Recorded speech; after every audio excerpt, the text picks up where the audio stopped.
Okay, so this was a mystery to me last time too, and I wonder if this really black soil right here, or sand or whatever, I wonder if this is from the tires, because that was, in this layer is where I found the two tires, was it a week ago or 2 weeks ago? When I came out here, it was nice at 57 degrees.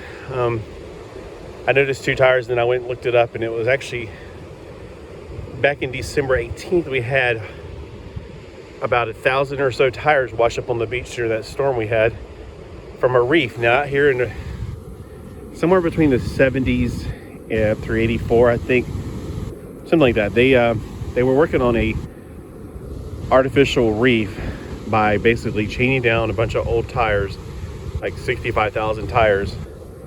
And unfortunately, before the reef took effect, the chains or whatever was binding it came loose, and the tires started, washing ashore at different storm intervals. Like, I don't remember the full story off the top of my head. Look it up though. What I was going to say was that was not a very good idea. I guess back in the 70s, they didn't realize that tires don't make the best reefs. If you're a mollusk, would you really want to attach yourself to a tire or a coral? I mean, the two tires that I saw washed up didn't have much attached to them. But this black soil, I wonder if this is part of the deterioration of those tires in the sand, and that's what we got up here. Either way, I don't really want to touch it. It smells, old tires, not the best of smells. I don't smell anything, but I'm just wondering if that's the residue from the tires that deteriorated in the sand off the coast, because that would make a little bit of sense. Normally we don't have like what looks like burnt sand. There also seems to be clay deposits, which would kind of make sense.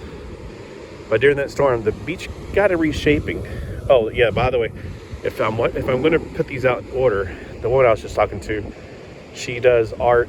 She's got a bag full of shells that are not perfect. A lot of them are broken, but she does a lot of art with these shells, and then she sells it. And she showed me some pictures of the ones that she's done. I was like, oh, okay, I got you. So it's not like, my first thing that popped in my head was, oh, you glue like shells to something like a clock or something. No, it's just like a piece of driftwood board with a bunch of shells glued to it, basically. Not painted or anything weird or unnatural. So I was like, man, it looks pretty good. It's not for me, but of course, then again, I'm not her audience for that kind of thing. I mean, I like shells, I just don't know. I find it kind of unnatural to have a bunch of shells stuck to the wall. Now, I mean, we did have shells, like our house, we had this humongous conch. Oh gosh. It's been there since we got the house. It came with the house. It was hanging from like a plant basket thing, a weaving thing. And I never understood what it was for, because it's like, did somebody put a plant in it? Is it just art? I don't know. Grandma liked it, so it stayed there. We still got old paintings that have been there forever. Dad likes them too much for me to get rid of them. So, some nice shells out here though. Lots and lots of shells, some coral right there. Let me zoom in on that. So, definitely, if you like to get shells, this is the place to be. And we have people coming from all over for shells. And I've heard that some beaches don't even have shells, which I don't understand.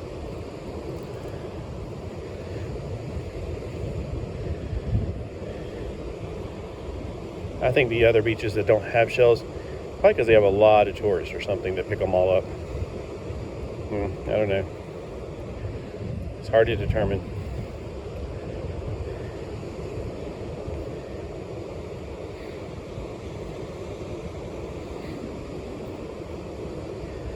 Again, we're having a very foggy day. Overcast, hazy.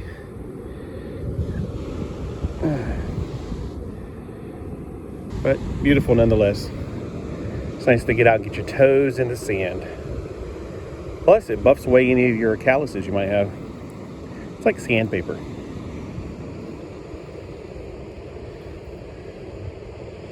There's a pretty nice little tiger shell. The clam shell right there with the tiger stripes. It's gray, like brown stripes.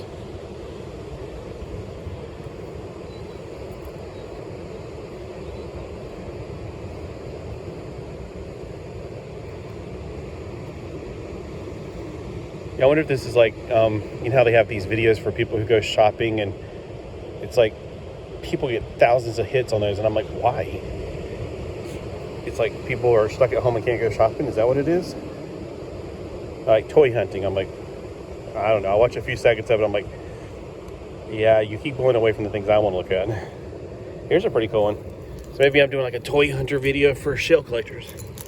That one's pretty cool. I like that. I like the stripes in it. I don't know. Maybe I should collect shells again. I haven't done it in a while. A while ago, I showed a woman a baby ear, and she's like, "Oh, you can have it." And I was like, oh, "No." I mean, unless it's really rare, I don't really need it. I used to collect shells a lot. I still like to look at them and see if there's anything rare.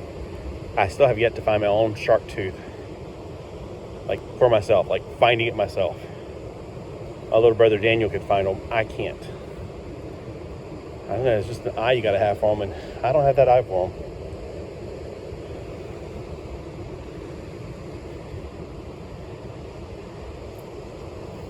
But look at all these shells going all the way up there. All right. Well, y'all have a great day today, and get outside, enjoy God's nature, commune with God, spend some time with Him. I think that it helps out, because we all have busy days. And if you can just get out by yourself, you'll know that you're not always by yourself. Even, when you get around a lot of people all day long, so many voices, so many people talking to you, it's like it drowns out the voice of God. When you get out here on the beach, it's like I can hear Him. Because when you're by yourself, you realize you're never by yourself. You're never alone. All right, well, I will see you guys later, and thanks for watching. Comment below if you like seashells.